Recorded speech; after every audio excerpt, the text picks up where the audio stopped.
Are you wanting to move away from that sensation of fear that might be stopping you? Those sensations of survival and competition? The energy of this week is giving us an opportunity to focus on collaboration, cooperation, and trusting the underlying harmony of life. Welcome to the Free to Be Free portal. I'm Julia Ananda, your host, and I'm here with Margaret Miller. She's going to be bringing her energetic insights through for this week. Margaret, can you tell us a little bit about the energetic insights themselves and why we're looking at 1 week at a time? That's a great question. And the reason that we do this 1 week at a time is because the sun is moving through approximately every 5.5 to 6 days. Actually, it's not a whole week, through a gene key, meaning that the sun is now moving through Gemini still. And that gene key 45, is lit up, right? That energy of that is lit up for us. Just like if you had an astrological transit, if you had some major outer planet landing on your one of your natal planets, it would be lit up, right? And it would be saying, giving you an opportunity to look at that more closely. It's not that anything spectacular on the outside is going to occur necessarily. It's how can I utilize the energy of this archetype, because they really are all these incredible archetypes of these energies, or in the case of the gene keys, the particular gene that is activated in our system. And so I think it really actually is sort of it could be considered sort of a physical activation as well, because the sun is always giving us information, right? This is packets of the photons are little packets of information. And so you could kind of even look at it in from that way. It might be, I would get probably booed off the stage at a science fair or something like that. But, but thinking of it in terms of what's lit up right now and what could we all be benefiting from contemplating. And, and so that's why I like to do the energetic insights 1 week at a time. Um, because I can look at one gene key at a time, as well as all of the Sabian symbols that go with it. And then you can sort of feel into the rhythm then, because every 2 weeks, we're either looking at a gene key that's lit up with a new moon or a full moon. And so it gives us this sense of rhythm that if you start paying attention to your astrological chart or your gene keys or your any kind of really archetypal system that that is focused on the evolution of consciousness, right? Then it's very beneficial to be following where the sun, the greatest light in our heavens, is shining its light. And also, there is this incredible energy of awareness that happens when there are more than one, when there are hundreds or thousands of people contemplating the same energies. And and so in the case of the gene keys, they, I've talked about it before on this, they call it the pulse, the weekly pulse. And so it's keeping a pulse on where the sun is shining, which gene key is the sun shining on right now. And so I'm feel like we're doing that at a much smaller scale in terms of the particular gene key, but including also the energies of the Sabian symbols. And, if you happen to have your birthday this week, this would be the Sabian symbol of your life's work in the gene keys, which is it's a very beautiful awareness to have, the like when the sun is shining on a gene key that is actually in your profile, then it even has more energy around it, and you can really tap into the transformative energy that's there. I'm not sure how well I answered that question, but that was a shot. Oh, yeah, absolutely. Putting it in the context of the evolution of consciousness. So we're going through the contemplations and the opening up and letting that new consciousness evolve within us.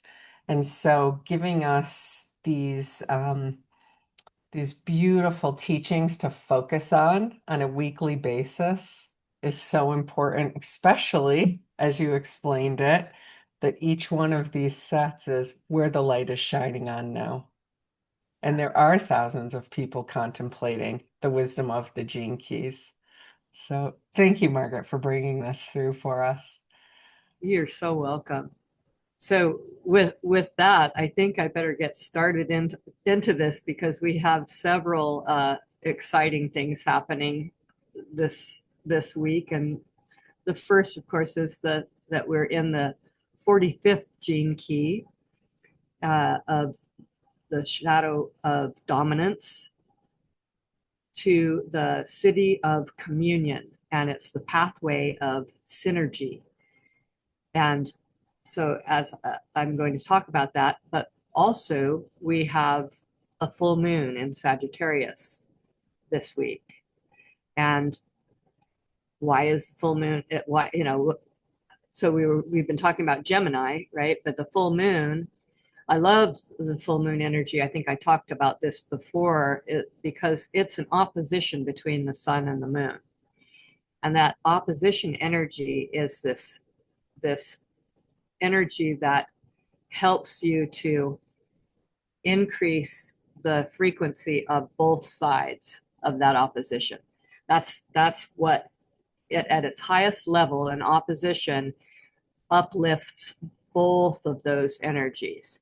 They're opposing, they're never going to meet, they're on the opposite sides of the chart, the opposite sides of the wheel, but they help each other. As you get better at one, the other one lifts up. And so the full moon energy for me always has that aspect. So because the sun is shining in Gemini, the full moon's going to be in Sagittarius, the opposite sign. So back to gene key 45, the shadow of dominance. Okay, so this is another one of these global shadows that has been with us for eons, and dominance, the dominance of the masculine over the feminine, the dominance of the parent or the teacher over the child, the dominance of the few over the many, right? The people with power over the powerless, that is the shadow of dominance. And it's this primal fear of not having enough, of survival, right? And the originally probably the search for food, right? And the whether there was scarcity or an abundance of food. And but in more modern times, it's money, it's power, it's, you know, dominance over others is sort of the, it's the basis of most of our governments in some way. I mean, democracy is supposed to be not that, but that shadow is so prevalent right down to our family structures. That's changing. You know, all of that is changing, but it's there as this um, blueprint that was formed through the lie of separation, right? The belief that we are separate from each other.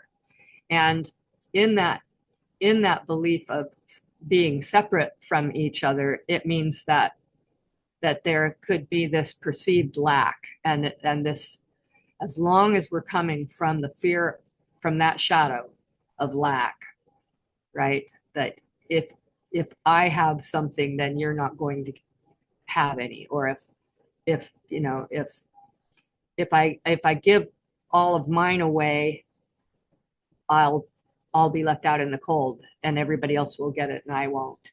You know, so this is so it's so basic to us, and so all of our business structures, our family structures, even, and our societal structures have this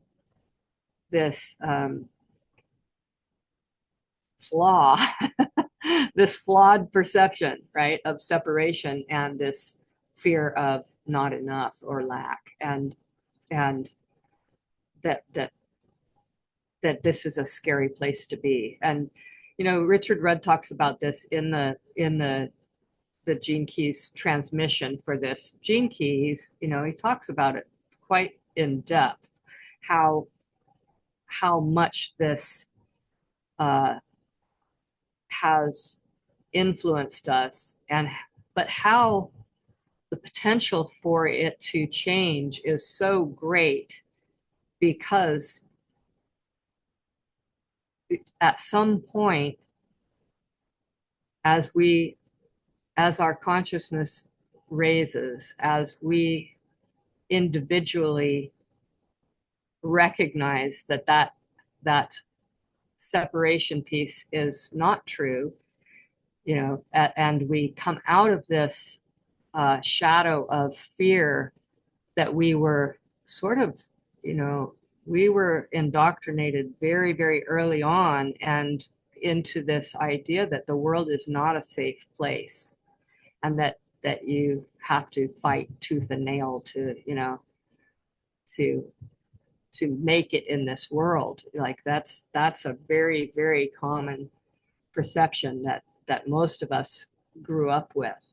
But once we recognize, we think about it differently, and we start to see that it actually doesn't work, and it causes a great deal of turbulence and discord in the world, and we start to practice in our own lives, in our own families, in our own friend groups, in our own social networks or whatever, start to do things on a more in a more balanced way, where we are not afraid of each other, because we're recognizing, this person has these beautiful gifts, and if I uplift them, then all of us are uplifted. Like to change that mindset out of this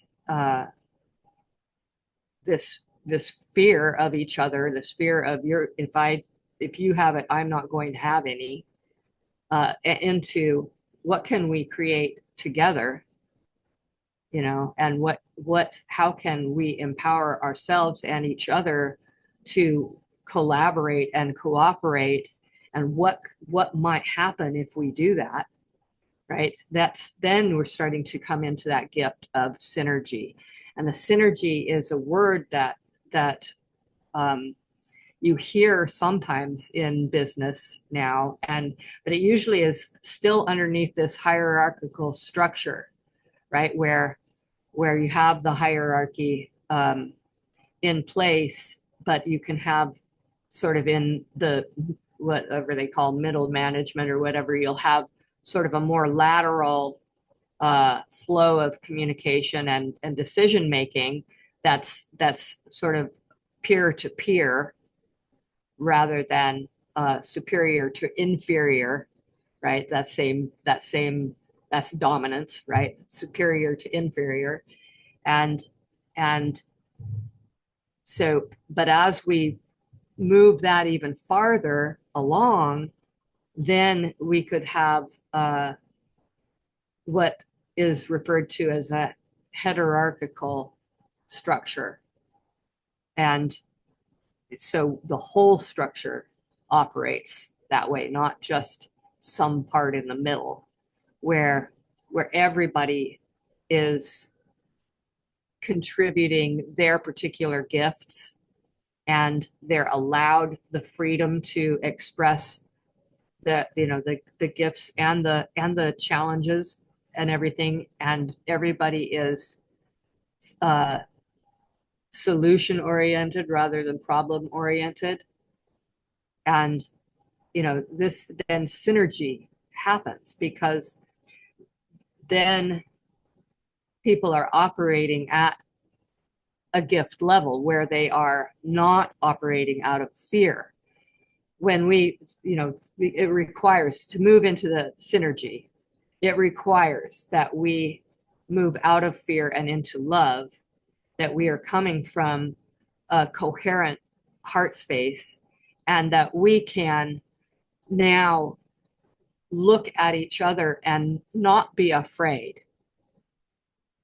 and say, look at this beautiful, integrous human being that I can trust totally, right? What is it like to work with people or to live with people or to communicate with people with trust? Trust in your own self, your own integrity, and trust that they will respond in kind and with kindness, in kind and with kindness, and that there, when we do that, then things start to happen and the magic of life starts to be shown to us in a much more powerful way. And then, yeah, and then we come into this energy of the siddhi of communion. And this is, I mean, I love the word communion. And when I think of it, I always imagine and I feel the energy of the natural world moving in harmony, like the amazing harmony that is always going on, even amidst the chaos that can be happening, in nature. It seems sometimes very chaotic, but there's this underlying harmonic or energy of cohesiveness that where we and if we include ourselves into that picture of nature, where we have a place also, and we can start to choose actions and activities that are more harmonious with the rest of the community. And we cut and we're not, and then our decision making and our just our flow through life has no trace of fear of out there, of what's out there. We have lost the fear of life, of like this, the world is not a scary place. It is a beautiful place, and the magnificence of this life can really begin to be shown to us, and we come into the harmony with the natural rhythms because we are you know, we are a part of that. And I love always that, when Richard Rudd talks about any gene key, that he oftentimes reminds us that the shadow, that the siddhi is contained within the shadow. And so that shadow of dominance, you know, it it causes the right amount of friction for us to recognize that dissonance, like that discord, that energy that is not harmonious, and to cause us to strive then for something that is more harmonious. So when we come into communion, then we are a part of this incredible universe, and there's nothing that's happening that isn't divinely inspired. And that's hard, that's hard for people to hear, I think, a lot of times, especially when very difficult things are happening in the world.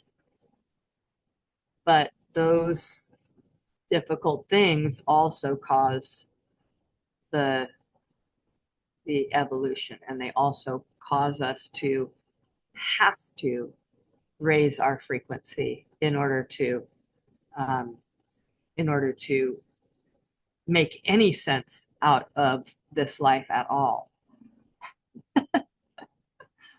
Um, yeah. So I think I'm going to leave it there for a moment and just see sort of how that lands. I had a lot more to say about communion, but it's I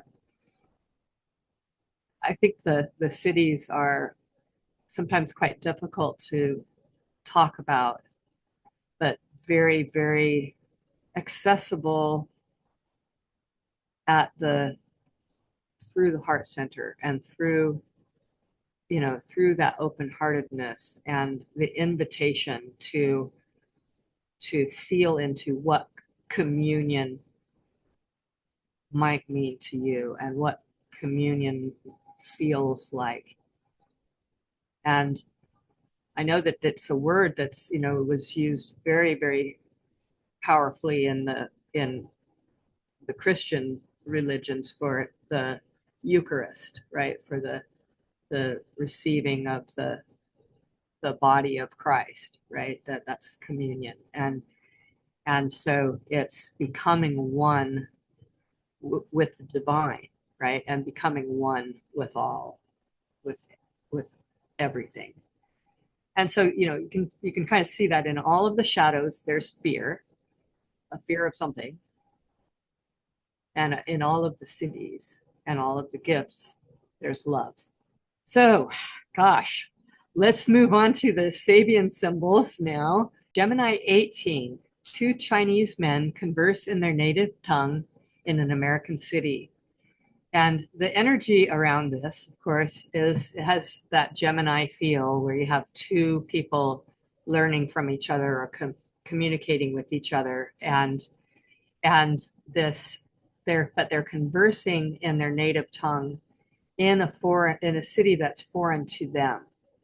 And so, and a lot of times, the what is foreign to us, so the Chinese men in the American city would be the foreigners, what people tend to dislike or fear, right? And so we have a lot of energy of that strange, competition, dominance, force kind of energy that can happen when you're in a foreign land, and but they're conversing in their native tongue because they know that they can uh, they can understand each other, and that they can communicate in a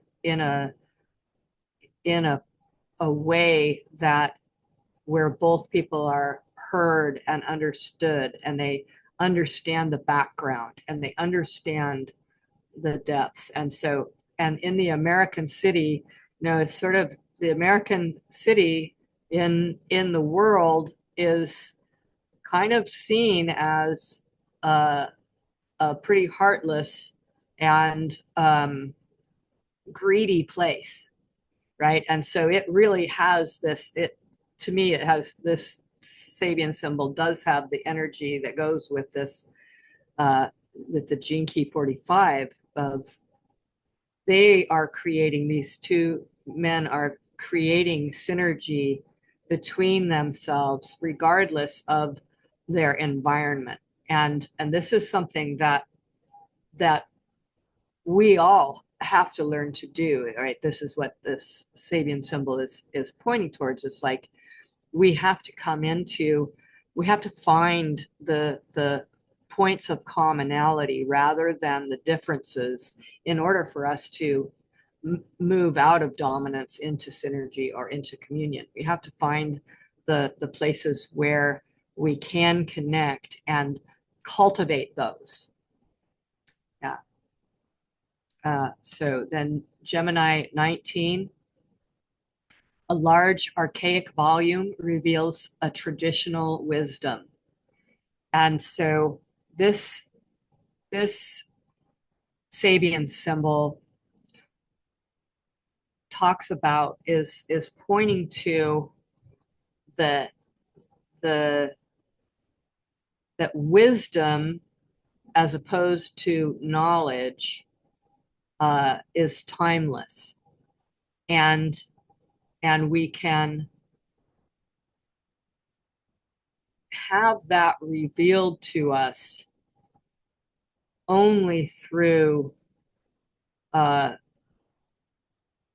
through like an honest pursuit, a from a higher frequency, right? We can't receive wisdom from a fear frequency. We don't have, there's no capacity for that. We can gain all kinds of knowledge, but it's superficial. And this volume, this large volume of traditional wisdom that stands the test of time, right? And is available to us if we raise the frequency up and come out of fear. Gemini 20, a modern cafeteria displays an abundance of foods from various regions. So it's like enjoying the fruits of our differences, the fruits of different parts of the world, and really finding a way to celebrate that and to to just embrace the abundance of this life and the abundance of this world and the abundance of different kinds of people and different kinds of environments and different kinds of cultures. And so then again, you can kind of feel into the energy of synergy and communion. This one was pretty easy. So Gemini 21, a tumultuous labor demonstration. And this is where the sun will be on the full moon. The sun will be at 21 degrees of Gemini and the moon will be at 21 degrees of Sagittarius. So a tumultuous labor demonstration.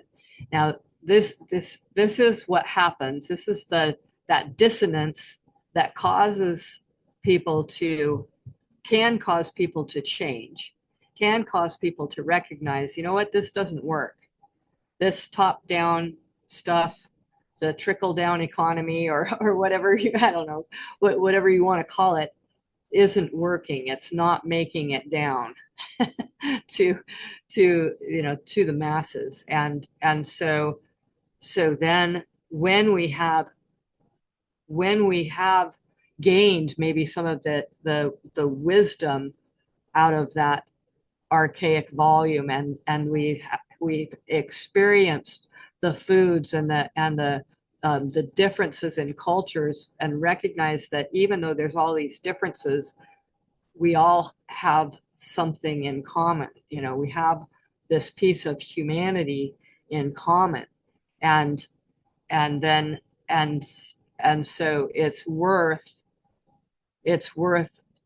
making a fuss over, right? It's worth speaking out for, and to have things change, to know that we that our voice is important somehow. Then Gemini 22, dancing couples at a harvest festival.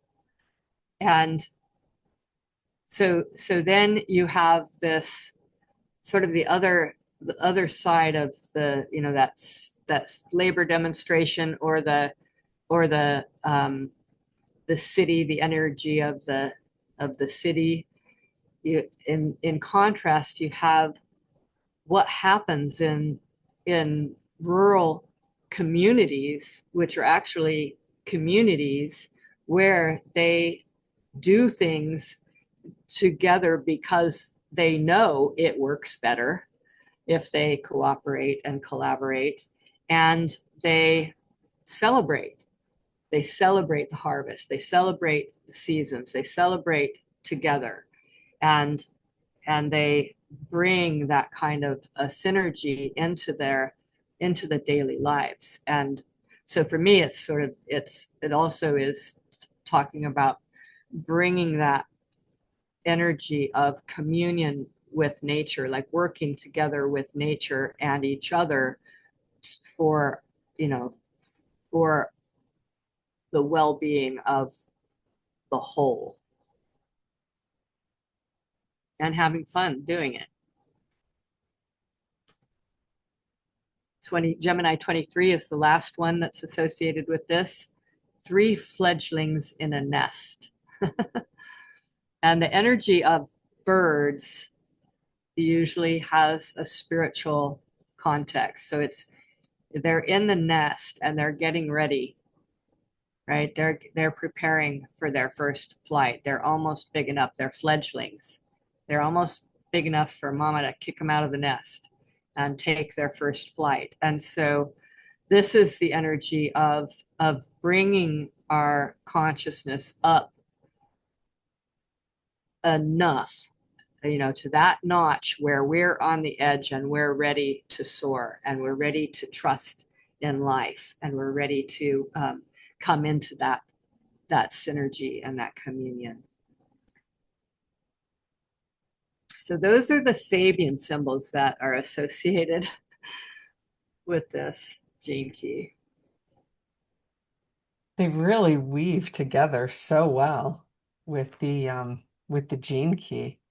Margaret, one of the most powerful things that I heard you say was, when we move from the energy of dominance into the energy of synergy, the magic of life is shown to us in a powerful way.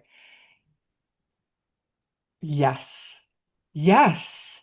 It's like when we're so stuck in our heads in fear, in survival mode, we're missing out. We're missing out on the natural harmony that's all around us. Yeah.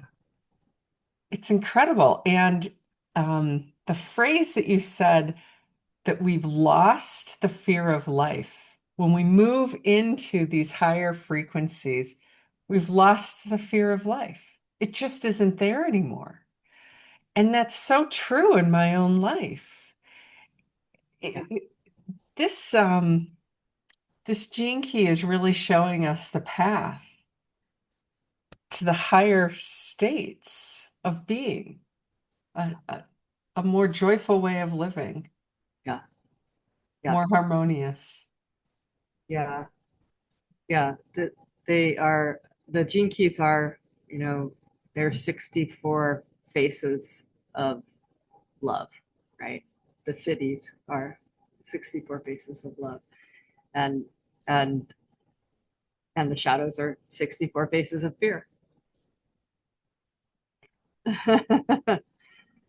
Okay, so now I want to talk about this full moon coming up. So the full moon is on June 11th at 12:44 a.m. and that's Pacific time. Okay. So it is at 21 degrees of Sagittarius. Remember, I was talking about the opposition there, the opposite sign of Sagittarius is Gemini. Gemini is about learning and thinking and growing and exploring and inquiring and curiosity and and experimenting and Sagittarius is bringing that to the higher octaves, and it's saying it's talking about higher education, spirituality, philosophy, theology, uh, and and uh, conscience, as well as higher consciousness, higher conscience, you know, and that's a word. Conscience is a word that kind of got bumped off of the our lexicon somehow, and we went into consciousness instead of conscience, and it's a very important word. And so Sagittarius cares very much about our conscience, and so this full moon at 21 degrees of Sagittarius. I don't have a slide for this Sabian symbol, but I want to bring the Sabian symbol in right away because it's so good, so powerful. It might not seem so at first, but it is really powerful. It's a child and a dog, both wearing borrowed glasses, eyeglasses. A child and a dog wearing borrowed eyeglasses. Okay. So the interpretation of this symbol is so beautiful, and it has to do with walking in the shoes of a master, like stepping into the shoes of a master, or, by copying the behavior and attitudes and continence of a master, we can come into or have an opening towards our own mastery, towards our own awakening, right? And so this, I just love that symbol. It's such a playful symbol, but at the same time, it's so powerful.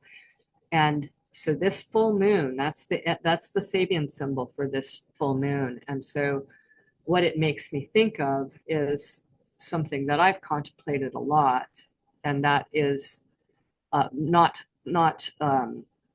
formally. I haven't contemplated it, but just on my own, is deity yoga and emulating a master. Like how can we utilize the energy of this full moon, and what master would you choose to emulate? And it doesn't have to be a deity, it doesn't have to be a god, but it could be, right? But and why would you do that? It's not, oh, I'm going to become, it's not. Christ consciousness doesn't mean that somebody's going to go call themselves Christ. It means that you're emulating that energy, or that you are um, not just emulating that, but emanating that energy, right? And so, in order to emanate the energy of mastery, or of enlightenment or awakened consciousness, most of us would have to emulate that first.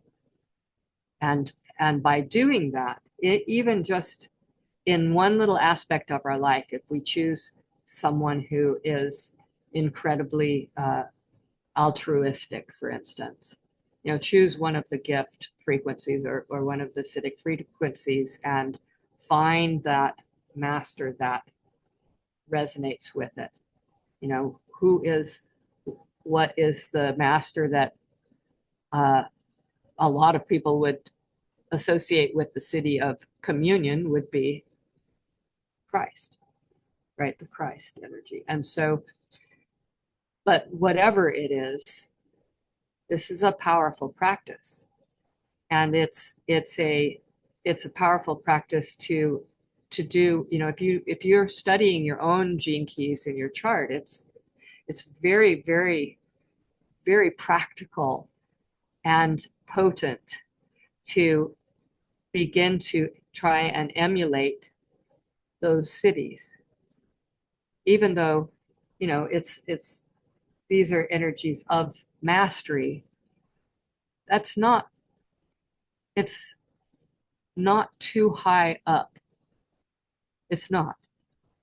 We have the potential to all be masters, right? And so even if I didn't say anything else about this full moon, which I may just leave it at that, because it's like that's enough. This Sabian symbol really talks about that, and sometimes, like, our ego gets in the way when we think about, if we're not going to emulate somebody that high up, right? Somebody at the Christ level. uh, it's sometimes our ego kind of gets in the way, that there's these people that are so much more advanced than we are, right? And we want to think of ourselves as much more enlightened, but when we look at it and we begin to try and emulate them, we realize, that they really are at a much higher level, and we have a lot of work to do, and that's not a bad thing. It's a beautiful thing to recognize where we're at, and how we can uplift ourselves. So I would utilize the energy of this full moon to really look at that and choose either a siddhi in my gene keys profile, or just think about an enlightened master from some either current or timeless, boundless, timeless master, and contemplate how to emulate that energy.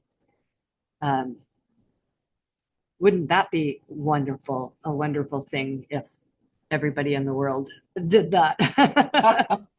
That would be amazing. I think that's such a reachable,